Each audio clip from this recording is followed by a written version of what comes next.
जनसंचार न्यूज मध्ये आपले स्वागत आहे.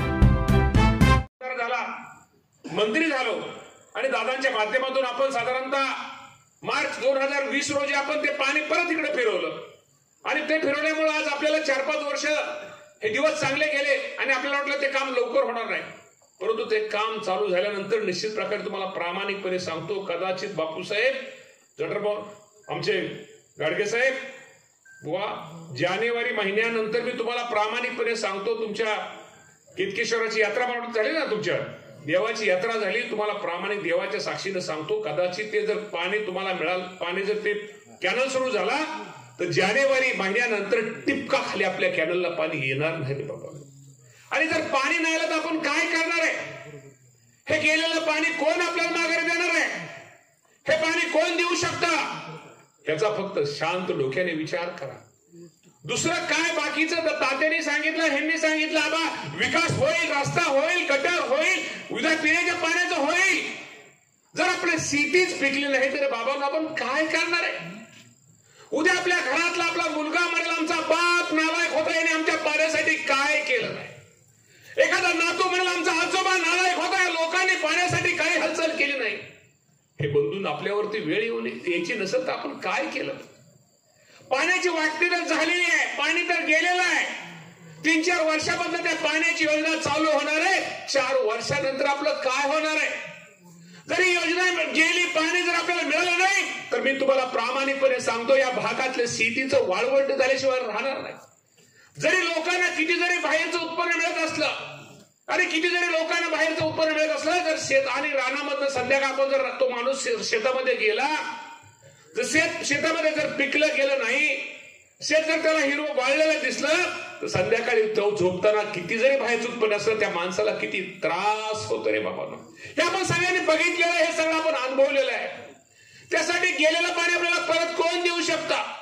आज तुम्हाला प्रामाणिकपणे सांगतो, ते जे गेलेलं पाणी हे पाईपलाईन त्याच्या वरून कॅनलच्या ऐवजी आता कॅनलनी पाणी जाणार आहे. त्यामुळे बचतीचं पाणी, जे बचतीचं पाणी राहणार आहे, ते बचतीचं पाणी हे निश्चित प्रकारे बंधूंनो, आपण एकच म्हणतो धरण आमच्या जिल्ह्यामध्ये, आता हे कॅनलच्या ऐवजी तुमचं जे बचतीचं पाणी मिळालेलं आहे, हे पाणी आम्हाला मिळालं पाहिजे. 4 TMC ची बचत कॅनल म्हणजे ओपन कॅनलच्या ऐवजी वकील साहेब आपण म्हणतो ते पाईपलाईन केल्यामुळं त्यामध्ये झालेले, आणि पाणी परत आपलं कोण आणू शकतं रे बाबांनो? 7 तारीख होईल, 7 तारीख होईल, निवडणूक होईल, असं तुम्ही बाजू धरा, पुढची बाजू धरा. बंधू, हे लोक पाणी आणू शकणार आहेत का? हे पाणी आणू शकतील का? हे पाणी कोण आणू शकतं? मी तुम्हाला आज सांगतो, प्रामाणिकपणे सांगतो, हे पाणी फक्त आणि फक्त अजित दादाच आणू शकतात. तुम्ही विचार करा आणि विचार करून लोकांना समजून सांगा, ही निवडणूक काय गुदगुले करायची नाही रे बाबांनो. ही निवडणूक काय जिरवाजिरवी करायची नाही आहे. तुमच्या गावाच्या वार्डाची निवडणूक नाही आहे, विकास सोसायटीची निवडणूक नाही आहे, पंचायत समितीची निवडणूक नाही आहे, तुमच्या झडपीची निवडणूक नाही आहे. आणि राहिलेल्या तुम्हाला मी एकच सांगतो की हे पाणी आहे, हे पाण्याचं वाटप बापूसाहेब हे फक्त कदाचित 2-3 महिन्यामध्ये हे वाटप करावं लागेल. 2-3 महिन्याचं वाटप त्या पाण्याचं, बचतीच्या पाण्याचं होईल. परत नंतर तुम्ही सुप्रीम कोर्टामध्ये गेला तरी तुम्हाला ते पाणी परत मिळणार नाही रे बाबा. यासाठी नीट विचार करा. आपलं गेलेलं पाणी आपल्याला कोण आणू शकतं? मुळशी धरणाचं जे पाणी आहे, जिथं टाटा कंपनी वीज तयार करते, ते पाणी टाटा कंपनीला विजेची इतर व्यवस्था करून ते मुळशीचं पाणी आपल्याला माघारी कोण आणू शकतं रे बाबा. जे कोकणातलं पाणी समुद्रामध्ये निघून जाते, ते समुद्रातलं पाणी समुद्रामध्ये जाते, ते समुद्रातलं पाणी उचलून हे पानशेत धरणामध्ये कोण आणू शकतं रे बाबांनो? नीट विचार करा. जी शेततळ्यामध्ये पूर्वीची आपली 5 TMC ची योजना काही कारणामुळे, समजुतीमुळे जी रद्द झाली, ती परत आपल्याला कोण आणून देऊ शकतं? याचा जर आपण विचार केला तर ह्याची उत्तर बाबांनो एकच उत्तर आहे, फक्त अजितदादा पवार साहेब आणि देवेंद्र फडणवीस साहेब. यासाठी बाबांनो नीट विचार करा. तुम्ही बाकी काय करायचं ते करा, गुदगुल्या करा. तुमच्या गावात हा कसं करतोय, ह्याचा हे करतो, हे गावाची निवडणूक नाही रे बाबांनो. आणि हे पण सांगतो, उद्या तुमच्या गावामधनं चांगल्या प्रकारचं लीड मिळालं, कुणा एका व्यक्तीमुळे नाहीये, कुणा एका किंवा 5-10 लोकांमुळे नाहीये, यामध्ये तुमच्या सगळ्याच आम्ही काम इथं फील्डवर आम्ही काम करणारे लोक आहे. उद्या लीड चांगलं मिळालं तर तुमच्या सगळ्यांच्या मुळे जर हे लीड मिळालं हे मानणारे आम्ही लोक आहेत. नाहीतर काय होतं, मी सहज एका गावामध्ये भाई आज फोन केला तुमच्या मतदारसंघातल्या गावामध्ये. मी तुम्हाला प्रामाणिकपणे सांगतो, काल सकाळी फोन केला.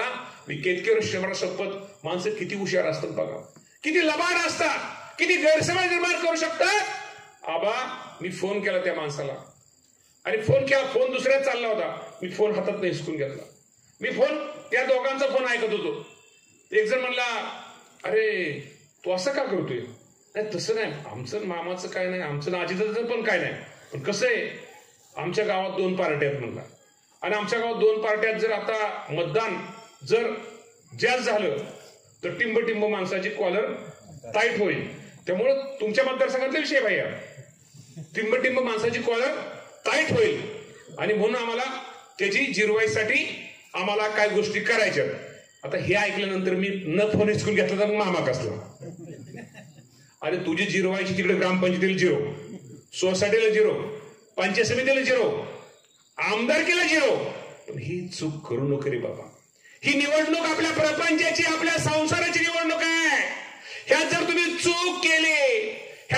चूक केली तर तुम्ही दिवसात तुमच्या पायावरती धोंडा मारून घेतल्यासारखा रे बाबांनो, नीट विचार करा. हे नियमित तुम्हाला भाषण करतो मी प्रामाणिकपणे सांगतोय. मला तुम्हाला काहीतरी मी तुम्हाला खरं सांगतोय, हे आपल्याला मत द्यायचंय ना. आपल्या शेतीच्या पाण्याला गॅरंटी, आपल्याला पाणी कसं मिळेल उद्या 100 वर्ष 50 वर्ष माझ्या इंदापूर तालुक्यातील निरा डाव्याला माझ्या निमगावकरांना पाणी या परिसराला पडणार नाही. यासाठी बाबांनो एकच नेता आपल्याला पाणी, गेलेलं पाणी देऊ शकतो. आणि तुम्ही लोकांना सांगा, तुम्ही आता घोंगडी बैठकीमध्ये बसलाय, उद्यापासून उठा. तुम्हाला जर तुम्ही सांगितलं नाही तर तुमच्या संसाराला, तुमच्या प्रपंचाला, मी तर म्हणजे तुमच्या आईला तुम्ही लात मारल्यासारखं होईल. तुम्ही नीट विचार करा, शांत डोक्याने विचार करा. आणि कुठे तुम्हाला एक सांगतो, जर तुमची, मी आजही सांगतो, आज व्यापारी पेठेतली माणसे जर उद्या शेतीच पिकली नाही तर व्यापारी पेठ तर कशी चालणार आहे बाबा. शेवटी त्याला तर पैसे लागतील. बाकी सगळे शेतीवरच आसपासचे सगळे उद्योग धंदे हे बंधूंनो अवलंबून आहेत. त्यामुळे आपल्या शेतीसाठी, आपल्या प्रपंचासाठी मी विकासाचा आज म्हणतच नाही, काय दिलं काय मी बोलणारच नाहीये. पण शेवटी विकास होईल, वर्षांनी होईल, 2 वर्षांनी होईल, 5 वर्षांनी होईल. महत्वाचा विषय कुठला आहे मी पुन्हा सांगतो, तुम्ही जागे व्हा. जटरपण लोकांना सांगा, चूक करू नका. आबाचं खरं भाषण बोलायला लावा पाहिजे, आम्हाला माहिती होतं हे विषय. मी अनेक, तुमचं पण बिल्डिंगात चालणार नाही ना पाणी नसलं. तुम्हाला मी सांगतो, पाणी मारायचं बिल्डिंगला पाहिजे काहीतरी. पाटलांना सांगतो मी, म्हणजे तुम्हाला पहिल्यावर वाजताच खरंच ही परिस्थिती तुम्ही जर लोकांना सांगितली नाही. आज तुम्हाला सांगतो, आज आपलं परिसर बघा, तुम्ही ह्या आपल्या घाटावर जावा, आपल्या सिंगणापूरच्या घाटावर जा, इकडे कर्जत जामखेडकर लय मोठी भाषणं टाकतात, तिकडे जा. काय परिस्थिती आहे तुम्हाला मी सांगतो. परभणीला आता वकील साहेब गेले होते, वाईट वाटतं राव. पाणी लोक 3-3, 4-4 दिवस आंघोळीला पाणी मिळत नाही, इतकी वाईट अवस्था आहे. आणि शेवटी काय करणार, निसर्गाच्या पुढं हे संकट आहे, हे निसर्गाचं संकट आहे. त्यामुळे ह्यात कोणी करू शकत नाही. तरी आज आपले दिवस त्यांच्या मनाने ठीक आहे, आपल्याला पण अडचण आहे. आपलं नेरा देवधरचं धरण बंद केलं, पाणी जाते, भटगरचं पाणी तिथं लोक उठाव करतायत तिथं. शेवटी साहजिक आहे, बाष्पीभवन इतकं आज आहे, ऊन बघा इतकं असताना, बाष्पीभवन इतकं असताना पाणी ऑटोमॅटिकच कमी होत चाललंय. त्यामुळे याचा बाबांनो नीट विचार करा आपल्या संसारासाठी. उद्या जर आपण ह्या चुका केल्या, आणि तुम्ही असं समजा आपण दुसऱ्या बाजूला धरू, असं धरू की दुसऱ्या बाजूला लोकांनी मतदान केलं, दुसऱ्या बाजूला हे केलं, हे लोक कुठं पाणी आणणार आहेत? ह्यांना कुठला अधिकार आहे? ह्यांना कुठल्याही प्रकारचा अधिकार नाही. हे पाणी तुमचं आणू शकत नाही. विकासाचा विकास करू शकत नाही. विकास बाजूला ठेवा, शेतीचं पाणी आणायला तुम्हाला सांगतो, अजून या 2-3 महिन्यामध्ये ज्या काय घडामोडी घडतील, जर आपण ह्या गोष्टी केल्या नाहीत तर आपण आपल्या आयुष्यामध्ये खूप मोठ्या चुका केल्यासारखे होतील. त्यामुळे बाबांनो, सारंग आपण दिसलं मला, आपण उशिरा येताना जरा, त्यामुळे आपल्या शेतीचं कसं होईल जरा शांत डोक्यानं थोडं जरा विचार करा. रैना बाबी तुम्ही सगळीच, आता मी सगळ्याच आमच्या महिला भगिनी इथं, त्यामुळे खरंच सांगतो मला की कुठंतरी आपण विचार बाकी भैयांनी तात्यांनी सगळ्यांनी तुम्हाला विकासाची ही जी सगळी बॅटिंग आहे, आणि विकास तुम्हाला मी सांगतो, विकास संपत नसतो आणि विकास आपणच करणार आहे ना, विकास आपणच करणार आहोत. आणि तुमचं तर निमगावकरांचं मी नेहमी म्हणतो, निमगावकरांचं माझ्यासारख्या कार्यकर्त्यावरती इतकं मतदाररूपी उपकार आहेत, त्या उपकार मी माझ्या आयुष्यामध्ये कधी विसरू शकत नाही, कधी विसरणार नाही. जे काय उद्या विकासाच्या बाबतीमध्ये तुम्ही सांगा, अगर नका सांगू, ज्यावेळेस माझ्याकडे यादी येते, मला ज्यावेळेस एखादी यादी टिक करायचा विषय ज्यावेळेस येतो, तुम्ही निमगावकरांनी सांगितलं नाही तरी माझं हात ऑटोमॅटिक त्या निमगावच्या यादीकडे जातो रे बाबा. शेवटी तुम्ही लोकांनी मला प्रेम दिलेलं आहे, आज आमदार म्हणून काम करण्याची संधी दिलेली आहे. मला माहित आहे आमदारकीचं पद हे काय रुबाब करण्यासाठी नाही रे बाबा. शेवटी या पदाचा उपयोग लोकांसाठी किती होतो, तुम्ही लोकांना किती मदत केली, लोकांना किती सहकार्य केलं, गावाच्या विकासाला किती सहकार्य केलं, याच्यावरती त्याच्या बऱ्याचशा गोष्टी ह्या अवलंबून असतात. त्यामुळे बाबांनो नीट विचार करा. उद्या तुम्ही लोकांना, तुम्ही इथं गोंगडी बैठकीत बसता, लोकांना सांगा तुम्ही खूप मोठी जर कोण चुकीत असेल, तुम्ही खूप मोठी चूक करता, हे काही टंगळ मंगळ गुदगुल्या करू नका रे बाबांनो. निमसाखरचे पाटील तुम्हाला पण सांगतो की तुम्हाला वाटेल तुमच्या गावातलं कोणाचं, पण तुम्हाला आयुष्यामध्ये तुम्हाला प्रामाणिकपणे सांगतो, हे जर चुका केल्या, तुम्ही जनरल मी सगळ्यालाच विचारतोय, तर तुम्ही तुमच्या आईला लाथ मारल्यासारखं होईल रे बाबा. तुम्हाला चुका करायच्या, तुम्हाला तुमचा संसार करायचाच नाही, तुम्हाला प्रपंच करायचाच नाही, तो अधिकार तो तुम्हाला आहे. तुम्ही ठरवा. तुम्ही बसलेले आता सिलेक्टेड लोक आहेत, तुम्ही आज इथं बसलेल्या लोकांनी प्रत्येकाने एक 20-20 लोकांना सांगा, जर आपण सुनेत्रा वहिनीला मतदान का करायचंय, जर आपण मतदान नाही केलं तर आपल्याला किती मोठी आयुष्यामध्ये किंमत मोजावी लागेल. कारण का हे 2-4 महिन्यातच ह्या सगळ्या काय गोष्टी होणार आहेत, ही मी प्रामाणिकपणे तुम्हाला सगळ्यांना सांगतो. मी केतकेश्वराच्या देवाशेपथ तुम्हाला घेऊन सांगतो, मी कुठल्याही राजकारण किंवा कुठलं आणत नाही. हे मी तुम्हाला एक गंभीर जे खरं आहे ते वस्तू ती सांगितलेली. शेवटी काय करायचं तुमच्या सगळ्यांच्या हातात आहे बाबांनो. शेवटी निमगावकरांना मी तुम्हाला हे सांगतो की शेवटी पाणी नसल्यानंतर आपण काहीच करू शकणार नाही. शेवटी 22 गावातले शेतकरी आपण आहोत, 22 गावाचे, आणि ह्या ज्या गोष्टी आहेत. आणि मी हे पण सांगतो की आज नरेंद्र मोदी साहेब असतील किंवा कोणी असतील, नरेंद्र मोदी साहेबांना आपल्याला तिसऱ्यांदा आपल्याला या देशाचं पंतप्रधान करायचंय, या राज्यामध्ये आपल्याला महायुतीचं स्थान बळकट करायचंय. या सगळ्या गोष्टीसाठी आपण सगळ्यांनी जे वहिनींना घडलं आहे त्याला मतदान हे केलं पाहिजे. आणि दुसरं एक मला विनंती करायची, आता आपली ही युती आहे, आता उद्यापासून आता काय, आणि शेवटी लग्न आपल्या घरचे, लग्न आपल्या घरचे, त्यामुळे पुढच्या माणसाला मान द्या, युतीतल्या माणसाला मान द्या, आमच्या त्या खराडे पाहुण्याला मान द्या. शेवटी युतीचं आपलं लग्न आपल्या घरचं आहे.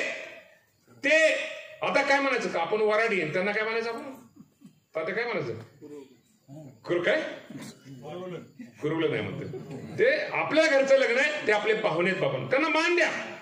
आपल्या घरामध्ये बघा ही जुनी माणसं आहेत, तुम्ही घरामध्ये बहीण भावाचं लग्न असतं, भाऊ मोठा असतो, बहीण छोटी असते, दोघांचं एकत्र लग्न असताना तुम्हाला माहिती का ती मांडते, ती हळदी करताना काय ती नाही ती पाठ मांडतात, पाठ हा चौरंग मांडतात बघा. धाकली बहीण असली तरी मान त्या पाहुण्याला द्यावा लागतो. मी थोरला नवरा बिचारा अलीकडे नाही, मान दुसऱ्याला द्या. तेव्हा बबनराव खराडे असतील, आमचे राजू जटरा, हा राजू नाही, राजूभाऊ नाही, ते नाही, भाजप म्हणतो मी, तसं नाही म्हणा, ते भाजप हे समोरून एक दिवसानंतर त्यांचं नाव घेतलं. आमचा राजू भोंग असेल, आपला मनसे दिलसे, बरोबर ना. हे सगळ्यांना बरोबर घेऊन आपण बीजेपीच्या लोकांना बरोबर घेऊन त्यांना पुढं करा, त्यांना पुढं महत्व द्या, त्यांना पुढं सगळ्यांना करून आपण सगळ्यांना एकत्र तुम्ही गावामध्ये प्रचार करा. त्यामध्ये कोणी कमीपणा जास्तपणा कोणा, शेवटी मतदान आपल्याला सुनेत्रा वहिनीला वाढवायचंय, आपल्याला मतदान घड्याळाला वाढवायचंय. त्यासाठी कमीपणा घेऊन सगळ्याला एकत्र करून सगळी मिक्स होऊन, बरोबर लाला साहेब, सगळी मिक्स होऊन आपण सगळ्यांनी घरोघरी जाऊन राष्ट्रवादी पक्षाचा प्रचार करा. आणि प्रचार करताना तुम्ही लोकांना वाड्या वाजता सांगा, शेतीच्या पाण्याचं महत्व सांगा, येणार आपलं संकट काय ते लोकांना सांगा. शेवटी लोकांना संकट काय कळलं तर कुणी कुठलाही शहाणा माणूस ज्याला प्रपंच करायचा आहे तो शहाणा माणूस चूक करणारच नाही, तात्या चूक करणारच नाही. आपण जर ज्याला प्रपंच करायचा आहे त्याला, आता ज्याला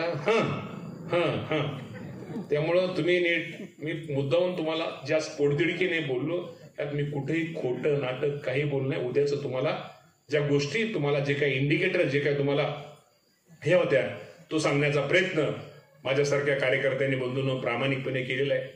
कुणी काही उठवतं. मला एक जण म्हणला, मामा तुम्ही फोन 2 दिवस काय दिसता नाही, फोन तुमचा नॉट रिचेबल आहे. माझा फोन नॉट रिचेबल नाही रे म्हणलं, मी दुसऱ्याचे फोन नॉट रिचेबल करत असतो. म्हणलं तुम्ही माझ्या फोनची काळजी करू नका. आम्ही जेवढी आपण आज सांगतो मी तुमचा विकास वगैरे बाकीच्या गोष्टी केल्या. जर अजितदादा पवार साहेबांनी आपल्याला पाठिंबा दिला नसता आपण काय केलं असतं रे बाबा. मगाशी तात्या का कोणतर म्हणलं, आज आपला तो पूल कुगाव, तो आपला शिरसोडीचा पूल, हे तुम्हाला प्रामाणिकपणे सांगतो भारतात पहिलं उदाहरण असेल, भारतात पहिलं उदाहरण असेल इतकं फास्ट बाह्य काम करायचं. इतकं काम फास्ट कोण करू शकतं. जरी मी तिथं पाठपुरावा केला, मी किती जरी पळालो, कुणाचं पाय जरी मी दाबलं किंवा कोणाच्या पाया जरी पडलो, जर मोठा खमकी आशीर्वाद जर नसला तर मी काही करू शकत नाही.